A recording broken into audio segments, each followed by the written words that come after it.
Welcome dear student, this is the Pahuja law academy. My name is Gyanand Pandey. आज आप लोगों के लिए बहुत ही इंटरेस्टिंग टॉपिक तुक्की पढ़ने वाले यह वीडियो जरूर देखें, इसको मैं लेकर आया हूं। अक्सर बच्चों में यह होता है कि सर जुडिशरी का एग्जाम या एपीओ का एग्जाम क्या मैं तुक्की पढ़ के क्वालिफाई कर सकता हूं? अक्सर मेरे पास ये प्रश्न पूछे जाते हैं। तो आज मैं आपको इसी विषय पर जानकारी देने के लिए आया हूं कि क्या तुक्की हमें हमारे एग्जाम को, हमारी सफलता को सफिशिएंट करा सकती है। तो मैं आपको बता देना चाहता हूं कि तुक्की का जो पैटर्न है या तुक्की की जो सहायता लेने वाले स्टूडेंट हैं वह उनके लिए कि वह केवल एकेडमी में काम आ सकता है।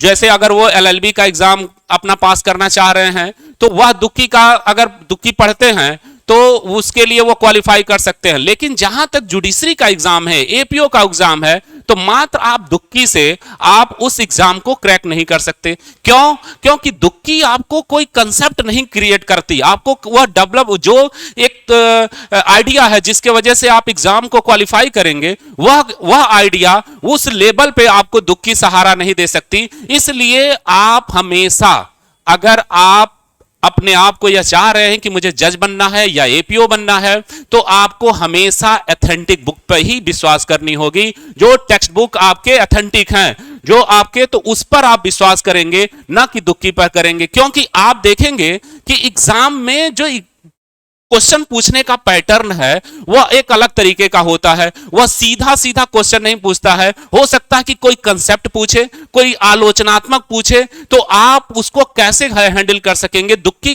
के केवल सहारा लेकर आप उस क्वेश्चन को नहीं कर सकते। दूसरी चीज कि आजकल जो क्वेश्चन एग्जाम में पूछने का पैटर्न है वह प्रॉब्लम बेस पे है। अगर आप यूपी या दिल्ली जुडिशरी दे रहे हैं तो आपको सीधा सीधा क्वेश्चन नहीं पूछा जाता है, बल्कि एक कंसेप्ट पूछा जाता है। दूसरी चीज, आपको किसी अगर हाई कोर्ट या सुप्रीम कोर्ट के जजमेंट के आधार पर कोई प्रॉब्लम बना के पूछी जाती है, और उन सब प्रॉब्लम जो पूछा गया उसको आप हल कैसे करेंगे जब तक कि आपको कंसेप्ट नहीं क्लियर होगा, और वह तुक्की वह कंसेप्ट आपको नहीं देता है। इसलिए आपको क्या करना है, हमेशा जो भी आप कोई सब्सेंटिव लॉ या प्रोसीजरल लॉ पढ़ रहे हो तो उसके एथेंटिक बुक को पढ़ें और उसी को अपना बेस बनाएं। दूसरी चीज आपको यह भी ध्यान रखना है कि पढ़ने से भी नहीं, आपको उस पढ़ने का जो आप नोट्स बना रहे हैं वह नोट्स भी आपकी बहुत अच्छी होनी चाहिए। किताबें पढ़ के तो आपको ज्ञान हो जाएगा, लेकिन नोट्स कैसे बनाना है यह भी एक कला है, ताकि आपको नोट्स कम समय में उस चीज को हम अच्छे तरीके से एग्जाम में लिख सकें, ताकि हम उस पे अच्छा नंबर पावें। इसलिए आपको क्या करना है कि एक नोट्स आपके पास होना चाहिए जो एग्जाम में आप उसको लिख सकते हैं, जो क्वेश्चन पूछा जाए उसके अकॉर्डिंग आप लिख सकते हैं।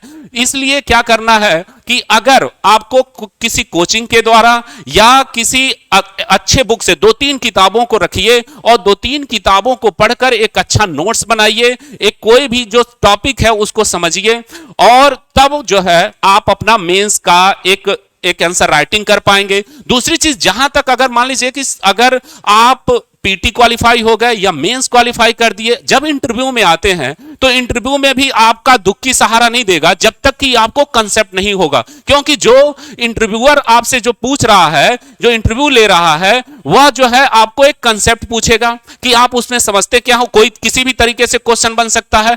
और तुक्की में क्या है कि एक सिंपल क्वेश्चन रहेंगे, 2-3 फॉर्म में दिए रहते हैं क्वेश्चन, उसमें से कोई एक क्वेश्चन आपको पढ़े या 2 क्वेश्चन पढ़े और वह एग्जाम में लिखें, तो उससे आपका एग्जाम क्वालिफाई नहीं होगा और नहीं आप इंटरव्यू में अच्छा कर पाएंगे, क्योंकि आपको कंसेप्ट नहीं क्लियर है। और इंटरव्यू में तो कंसेप्ट ही पूछा जाता है।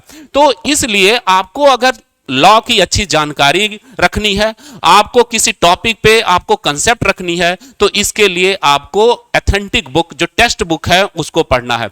और पढ़ने के साथ साथ आपको प्रैक्टिस करनी है मेंस आंसर राइटिंग की, या क्वेश्चन अगर पीटी का एग्जाम दे रहे हैं तो पीटी का जो है, जो पिछला 10 साल के क्वेश्चन है उसको लेकर आपको प्रैक्टिस करनी है। और जब पीटी हो जाए तो मेंस के लिए आपको उसी आयोग का जिस आयोग का आप एग्जाम दे रहे हैं या अदर आयोग का जैसे क्वेश्चन पूछा जा रहा है एविडेंस पर या सीआरपीसी पे, तो उसके 10 साल के क्वेश्चनों का आप कलेक्शन करिए और उसको विद इन टाइम आप लिखने की प्रैक्टिस करिए।